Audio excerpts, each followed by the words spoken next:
नमस्कार, बहुत स्वागत है आप सभी का। आपके साथ मैं हूं सोनल। अखाड़ा आप देख रहे हैं और अखाड़ा में आज हम बात करेंगे एमपी में नमो नमो की। जी हां, एमपी में नमो नमो, चूंकि 27 जून को दौरा है प्रधानमंत्री नरेंद्र मोदी का मंगलवार को मध्य प्रदेश में, जहां पीएम के दौरे को लेकर मध्य प्रदेश की भाजपा सरकार और संगठन में जबरदस्त उत्साह है।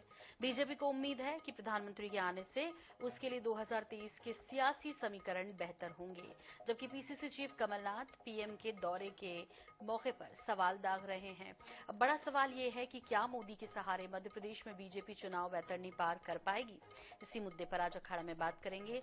खास मेहमान होंगे हमारे साथ, लेकिन उससे पहले दौरे को लेकर एक संक्षिप्त रिपोर्ट तैयार की है, आपको दिखाते हैं।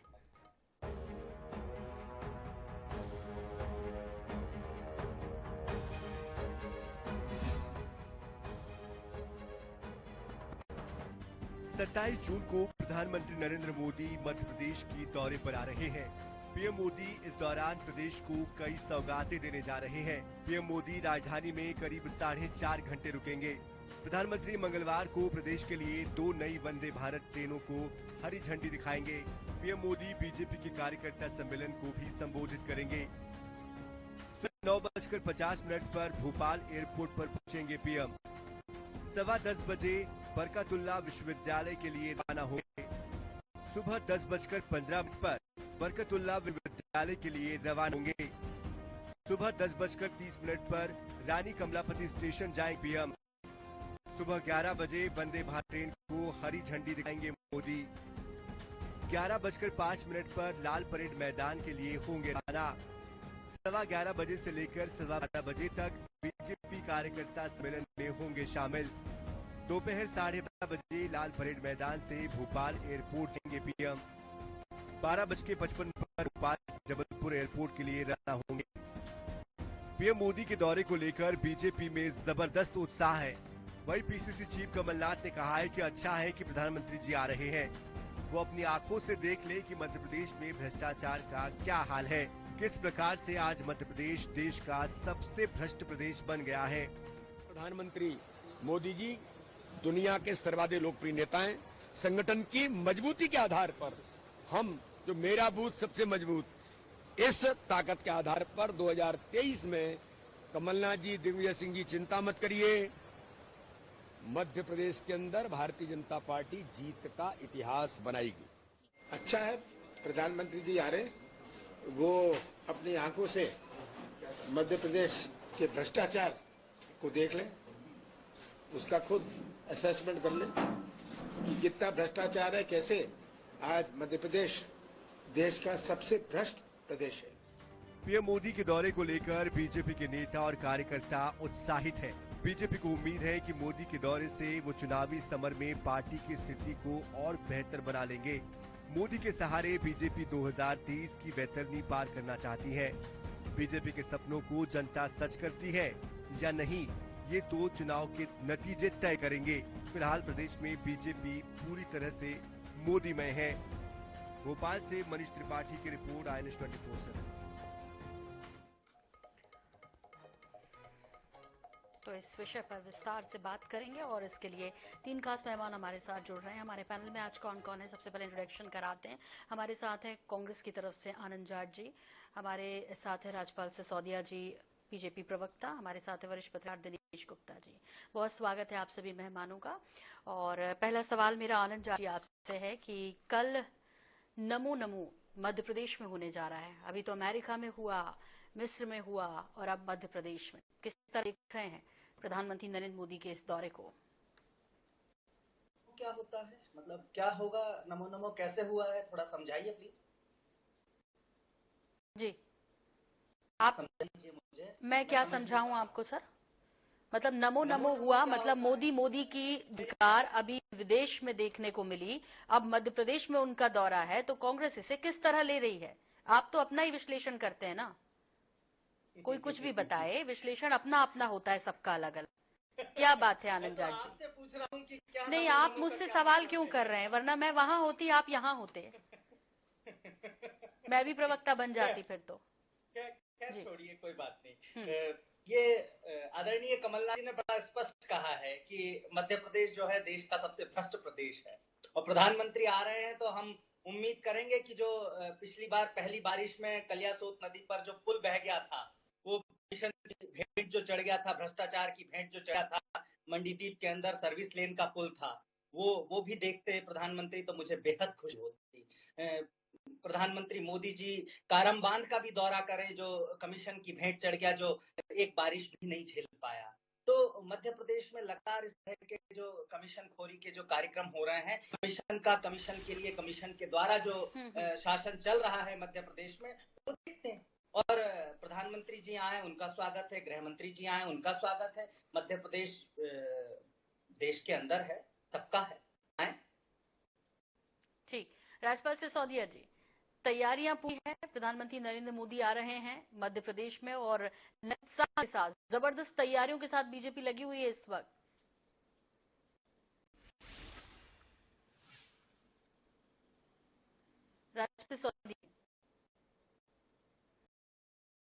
राज्यपाल जी, क्या आप तक मेरी आवाज पहुंच रही है?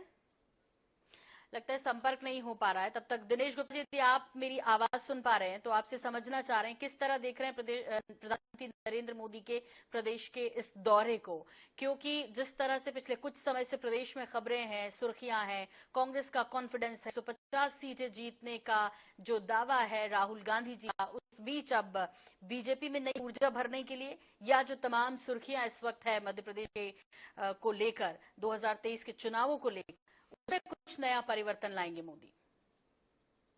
कोई नया परिवर्तन तो नहीं होगा सोनल, जो इस तरह से सियासत में चल रही है वो चलती रहेगी। मोदी जी के चेहरे पर ही मध्य प्रदेश में विधानसभा का चुनाव लड़ रही है भारतीय जनता पार्टी। ये बात तो कई बार सामने आ चुकी है। मोदी जी जिस तरह से लगातार दौरे कर रहे हैं, हमने कई राज्यों में देखा था, पश्चिम बंगाल में भी देखा है कि मोदी जी लगातार चुनाव में वहां अपने आप को पार्टिसिपेट कर रहे थे। तो यहाँ भी मध्य प्रदेश में भी शिवराज जी के चेहरे से ज्यादा महत्वपूर्ण चेहरा है वो मोदी जी का चेहरा है, जिस पर वो चुनाव लड़ने की तैयारी भारतीय जनता पार्टी कर रही है। इसलिए आप देखिए ना, जो केंद्र की उपलब्धि, राज्य की जो सफलताएं तो ठीक है, जो एंटी इनकम्बेंसी में कम हो जाती है, लेकिन यदि केंद्र सरकार भी कुछ दे रही है, डबल इंजन की सरकार की जो बात करते हैं, तो डबल इंजन की सरकार वंदे भारत भी दे रही है, तो वो एक उपलब्धि के तौर पर दिखा रहे हैं। तो भारतीय जनता पार्टी की कोशिश तो यही है कि यदि कांग्रेस को शिकस्त देनी है तो मोदी से बड़ा चेहरा कोई नहीं है। और उसी रणनीति के तहत आप देखिए उनका भोपाल का कार्यक्रम है, शहडोल का कार्यक्रम तो उनका स्थगित हो गया है, क्योंकि वहां जो ट्राइबल एरिया में उनको जाना था वो ज्यादा बड़ा मैसेज उसमें देते थे। भोपाल में उनको कार्यकर्ताओं से अपने डिजिटल वर्कर से बात करनी थी, तो वो डिजिटल वर्कर का उनका जिस तरह से संगठनात्मक कार्यक्रम था वो, लेकिन जो पॉलिटिकल मैसेजिंग का कार्यक्रम है वो शहडोल का था। तो इसलिए कहीं ना कहीं ये देखिए कि उनकी जो यात्रा है एक तरह से ये अधूरी यात्रा कही जाए। जी, राज्यपाल सिसोदिया जी, यदि आप मुझे सुन पा रहे हैं तो समझना चाहेंगे कि ये जो खबरें हैं लगातार कि टूट फूट हो रही है बीजेपी में मध्य प्रदेश में, उस तरह का कॉन्फिडेंस नहीं है, कई गुटों में बंट गई है, क्या इसके बाद प्रधानमंत्री नरेंद्र मोदी का दौरा, जो कि सभी में उत्साह भर रहा है, जबरदस्त तैयारियां चल रही है, एक नई संजीवनी देगा? सबसे पहले हमको यहाँ समझना ये पड़ेगा, यह जो दौरा है, इस दौरे में जैसा कि अभी मेरे पूर्व वक्ता कह रहे थे कि माननीय नरेंद्र मोदी जी संगठनात्मक प्रवास में है। देश भर की जो लोकसभा सीट्स है वहां के हर बूथ के कार्यकर्ता इस कार्यक्रम से कल कनेक्ट होंगे वर्चुअली। सभी सीटों के लगभग 3000 वॉलंटियर्स, जो डिजिटल वॉलंटियर्स है, हमारे कार्यकर्ता है, उनको भोपाल की धरती पे बुलाया गया, जो मोदी जिनको एक्चुअल संबोधित करेंगे, बाकी लोग वर्चुअल रहेंगे। यह कार्यक्रम हमारा पूरे देश भर में रहेगा। मध्य प्रदेश के 65,100 मतदान केंद्रों पर इसका वर्चुअल जुड़ना होगा और शुद्ध रूप से जो मतदान केंद्र के ऊपर काम करने वाली हमारी इकाई है, जिसमें पेश समिति भी है, पन्ना समिति जिसको हम कहते हैं, और बूथ समिति भी, और बूथ पर काम करने वाले त्रिदेव भी है, ये सब लोग एक बूथ के लगभग 30 से लेकर 50 लोग कल जो है बूथ पे जुड़ेंगे, मोदी जी डायरेक्ट कनेक्ट होंगे और मोदी जी और नड्डा जी उनको मंत्र देंगे इस बात का कि आने वाले समय में हमको लोकसभा और विधानसभा के चुनाव कैसे जीतना है, उसके लिए क्या काम करना है, एक बात। और ये मध्य प्रदेश के स्थान क्यों तय हुआ? तो अगर मध्य प्रदेश का संगठन कमजोर होता है, टूट फूट हो रही होती, तो ये कार्यक्रम यहाँ नहीं होता। ये कार्यक्रम मध्य प्रदेश सिलेक्ट ही इसलिए किया गया है कि मध्य प्रदेश का जो संगठनात्मक स्ट्रक्चर है, मध्य प्रदेश का जो मतदान केंद्र की इकाई तक का जो काम है, वो देश में सर्वश्रेष्ठ है। इसीलिए देश भर के 3000 डेलीगेट्स को बुलाकर उनको यहाँ के मॉडल के रूप में दिखाने का काम भी हो रहा है कि आप देखिए मध्य प्रदेश में ये काम इस प्रकार से हो रहा है।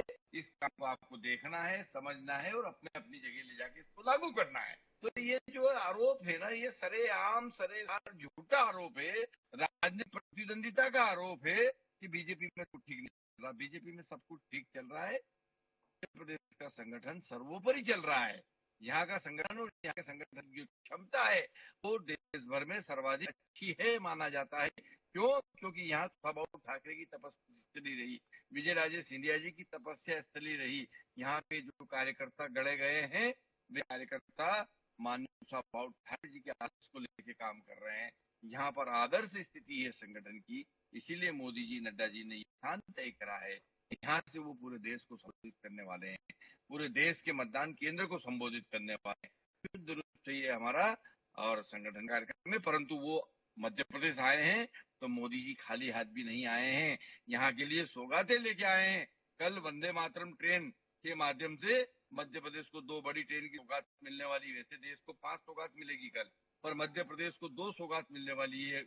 इंदौर से उज्जैन होते हुए भोपाल और एक भोपाल से जबलपुर। ये 2 वंदे मातरम ट्रेन को कल वो शुभारंभ भी करने का काम करेंगे। मोदी जी अगर आते हैं मध्य प्रदेश में तो आशीर्वाद के रूप में कुछ न कुछ सौगात लेके आते हैं। कल भी वो सौगात यहाँ मध्य प्रदेश को देने वाले हैं। ठीक, आनंद जाट जी सौगात लेकर आ रहे हैं और जब भी आते हैं खाली हाथ नहीं आते, मध्य प्रदेश को कुछ ना कुछ देकर जाते हैं और इसीलिए हमेशा मध्य प्रदेश की जनता अभूतपूर्व प्रेम भी बीजेपी को देती है। वो कौन सा कॉन्फिडेंस है, वो कहां से आ रहा है जो दावा करता है कि हम 150 से ज्यादा सीटें जीतेंगे? वो कॉन्फिडेंस है 2018 में मोदी जी के नेतृत्व में भारतीय जनता पार्टी को हराने का। वो कॉन्फिडेंस है 27 लाख किसानों की कर्ज माफी का। वो कॉन्फिडेंस है माताओं बहनों की जो पेंशन शिवराज सिंह चौहान की भाजपा की सरकार ने 150 रुपए पर अटका कर रखी थी, उसे 600 रुपए करने का। वो कॉन्फिडेंस है राम वन गमन पथ का कॉन्सेप्ट लाकर उसे धरातल पर लाने का। वो कॉन्फिडेंस है ओल्ड पेंशन स्कीम आने वाले समय में लागू करने का। वो कॉन्फिडेंस है सस्ती बिजली देने का। ये सारी बातें हैं। मोदी जी आते हैं तो डबल महंगाई की सौगात मिलती है डबल इंजन के द्वारा। मोदी जी आते हैं तो डबल बेरोजगारी की सौगात मिलती है डबल इंजन के द्वारा। और लोकतंत्र में जनता चुनती है प्रधानमंत्री और मुख्यमंत्री और विधायक और सांसद सबको। यहाँ राजा की तरह कोई अपने राजा के खजाने से सौगात नहीं दे रहा है, खैरात नहीं दे रहा है। लोकतंत्र को कलंकित मत कीजिए इन शब्दावलियों से। ये किसी के नाना के या मामा के घर से नहीं आ रही हैं। ये जनता का पैसा है, जनता को ही दिया जा रहा है। ये इस तरह की भाषा का इस्तेमाल नहीं होना चाहिए और भाषा पर ही मैंने आपत्ति शुरुआत से ली। खैर कोई बात नहीं, लेकिन मध्य प्रदेश में आज 18 साल के भारतीय जनता पार्टी के शासन के बाद 37% आबादी गरीब है। 37%, 2.5 करोड़ लोग होते हैं। तो मैं समझता हूँ कि ये किसके खाते में जाएगा? शिवराज चौहान के खाते में जाएगा या माननीय प्रधानमंत्री जी के खाते में जाएगा?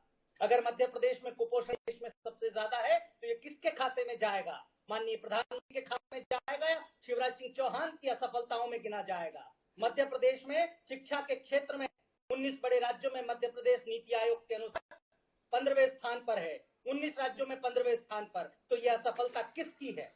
शिवराज चौहान की है या माननीय प्रधानमंत्री जी की है? मुझे बता दीजिए। और मध्य प्रदेश में गंगा में तैरती लाशों के बाद मध्य प्रदेश के अंदर हमने राष्ट्रीय जल चिताएं कोरोना में देखी हैं। क्यों? क्योंकि नीति आयोग के इंडेक्स के अनुसार मध्य प्रदेश स्वास्थ्य के सूचकांक में 19 बड़े राज्यों में 17वें स्थान पर है। तो अटल जी 18 सालों में भारतीय जनता पार्टी की सरकार ने मध्य प्रदेश में केवल कर्ज लेकर घी पिया है। अगर कर्ज लेकर हम अपने बच्चों को पोषण मुक्त कर देते, गरीबी से मुक्त कर देते तो वो कर्ज ठीक था। लेकिन कर्ज लेकर केवल कमीशन खाया गया है, भ्रष्टाचार किया गया है, व्यापम जैसे घोटालों से मध्य प्रदेश की पहचान बनी है। और आप मुझे इतना बता दीजिए कि जब हम नर्मदा यात्रा करते हैं तो उस पर सवाल उठाए जाते हैं, लेकिन भारतीय जनता पार्टी के नेता जब उसी नर्मदा के किनारे से अवैध उत्खनन करवाते हैं तो उस पर कोई सवाल नहीं उठाए जाते। उसी नर्मदा के किनारे पर पौधे लगाकर गबन किया था, उस पर कोई सवाल नहीं उठाता। कौन नहीं उठाता आनंद जाट जी? आजकल आप किसी की सुनते नहीं, प्रधानमंत्री सिर्फ आपत्ति दर्ज कराते हैं। आप सुनते नहीं, आप सिर्फ आपत्ति दर्ज कराते हैं। लेकिन राज्यपाल जी, ये बड़े सवाल है, ये बड़े सवाल जो किए अभी आनंद जाट जी ने। सर, टाइम हो गया आपका, मुझे राज्यपाल जी और फिर दिनेश जी का भी रुख करना है। राज्यपाल जी, इनका जवाब दे दीजिए जो आनंद जाट जी ने अभी कहा है। देखिए, कोई भी नेता अपने घर से तो खर्च करता नहीं है, वो जनता का पैसा जनता में ही लगाता। सौगात पर आपत्ति थी, शुरुआत पर आपत्ति थी, और अब ये आपसे समझना चाह रहे हैं कि क्यों ना हो आपत्ति वाकई में, यदि 18 सालों के बावजूद भी ये समस्याएं मध्य प्रदेश में बनी हुई है तो। देखिए, कांग्रेस जब भी सत्ता से बाहर होती है तो समस्याएं गिनाने का काम करती है और झूठे मुद्दे बनाने विपक्ष का काम है वो। पर जब वो सत्ता में आते हैं तो उन्हीं समस्याओं से मुंह मोड़ लेते हैं। अभी आरोप लगाया उन्होंने, सिंहस्थ घोटाले का आरोप लगाया था हमारे ऊपर, 2018 चुनाव का मुख्य मुद्दा बनाया था, लेकिन सिंहस्थ में भाजपा ने घोटाला करा, फिर जांच करी इनने, ये सरकार में आ गए गफलत में, और गफलत में जब सरकार में आए, अरे गफलत में आ गए सरकार में भाई, उन्हीं घोटालों के अरे आनंद जी लीजिए, आनंद जी डिबेट का आनंद लीजिए, बीच बीच में मत बोलिए।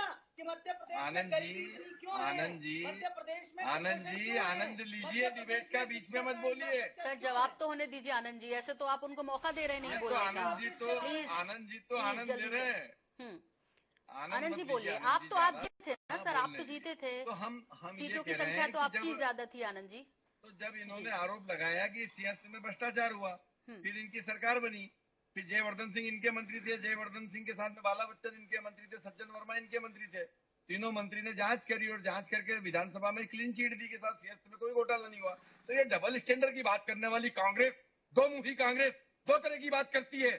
जब विपक्ष में होती है तो घोटाले गबन की बात करती है, और जब सत्ता में आते हैं तो क्लीन चिट देते हैं। ये दो तरह की बात करने वाले अविश्वासी लोग अब मध्य प्रदेश में काट के राज्यपाल जी, वो तो 15 महीने रहे, आप तो 18 साल से ज्यादा रहे, तो हिसाब किताब आपसे ज्यादा बनेगा।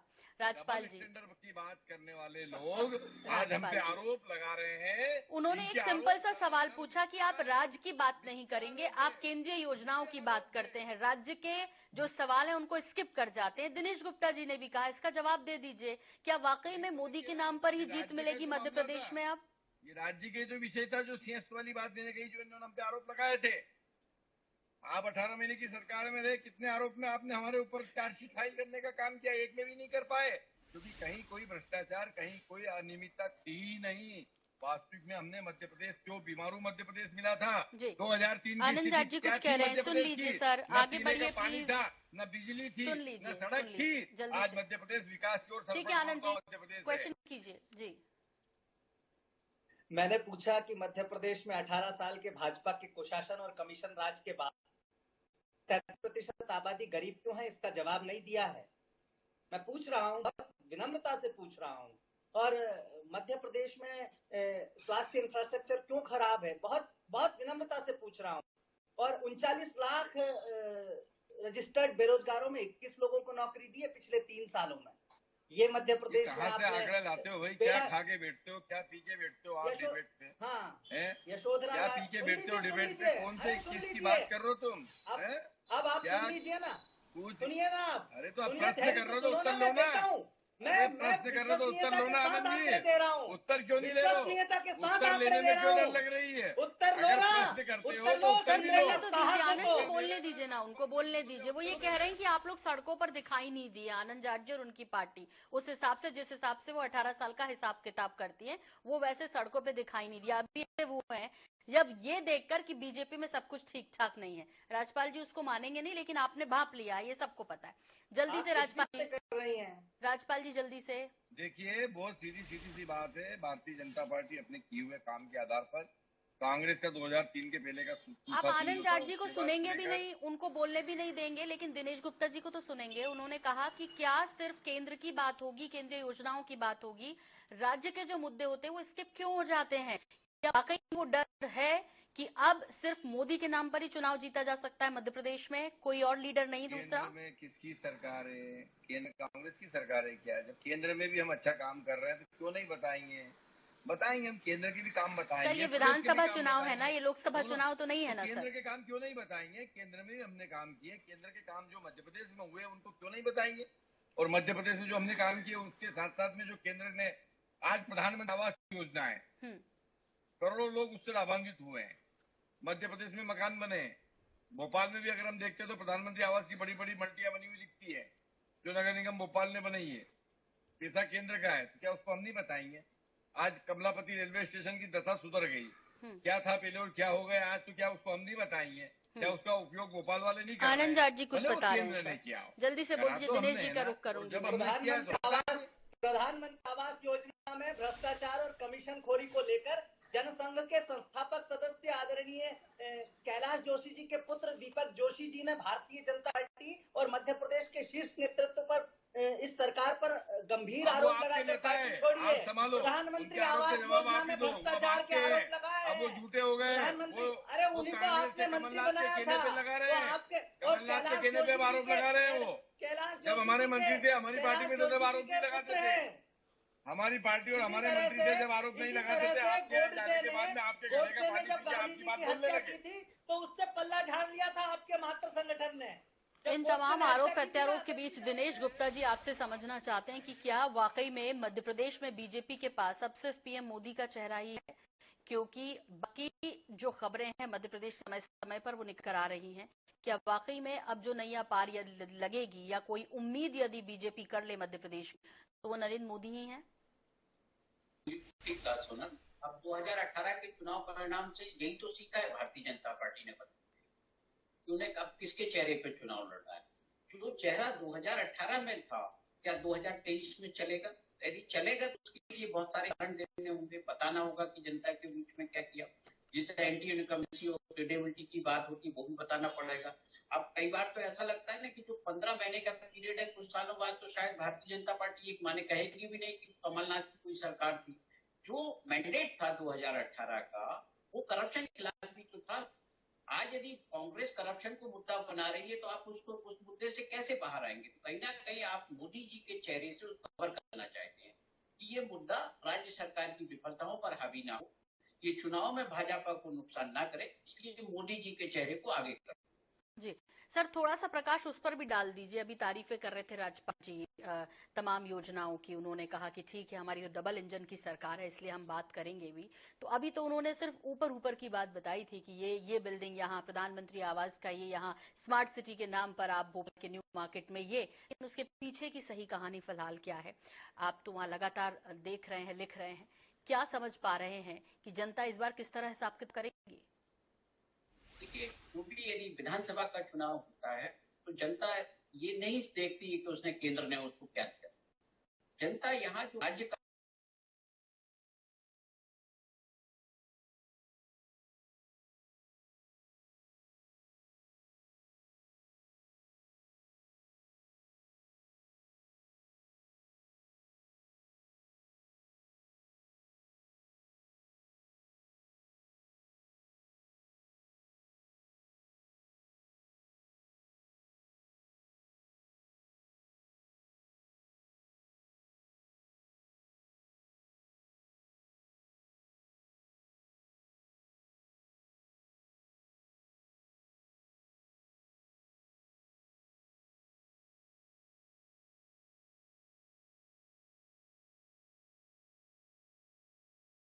कि कर्नाटक चुनाव के बाद क्या चुनौतियां मध्य प्रदेश बीजेपी को फेस करनी पड़ेगी?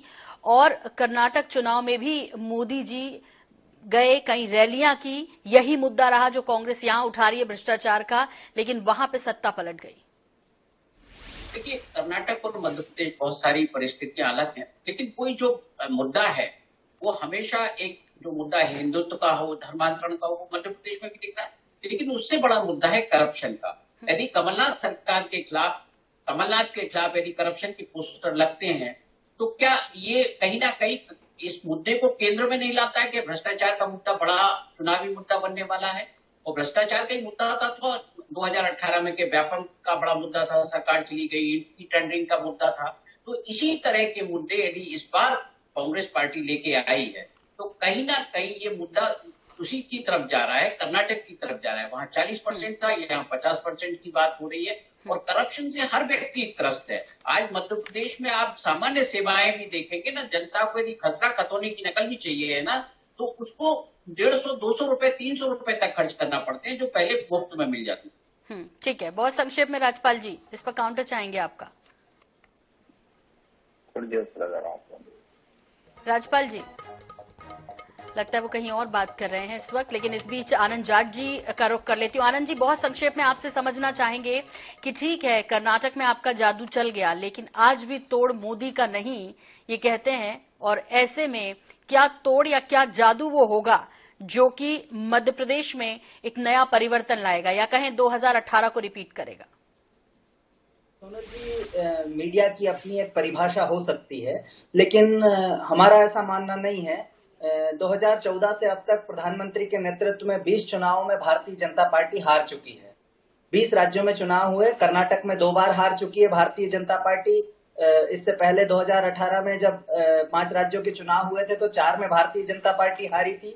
और प्रधानमंत्री मोदी 2023 का जो कर्नाटक का चुनाव था उसमें भी चेहरा वही थे, उनके अलावा कोई नहीं था। तो लगातार जो है एक ही चेहरे को लेकर, और प्रधानमंत्री की उपलब्धियों के नाम पर आप बताइए कि 2 करोड़ रोजगार हर साल के हिसाब से क्या 18 करोड़ युवाओं को रोजगार मिल गया है?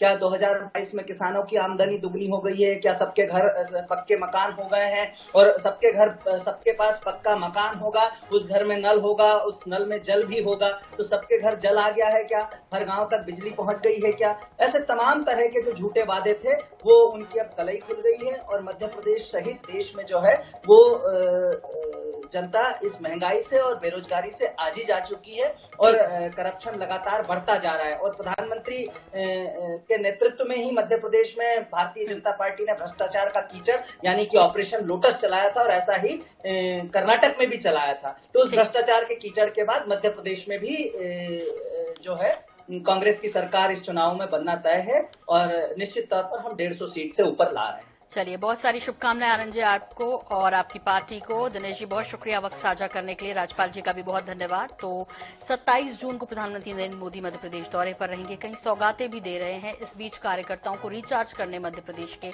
अपने नेताओं में एक नई ऊर्जा के साथ एकजुटता का संदेश देने के लिए नरेंद्र मोदी प्रधानमंत्री कल मध्य प्रदेश दौरे पर रहेंगे। राजधानी भोपाल में उनके 2 कार्यक्रम तय हैं जिनमें वो शिरकत करेंगे।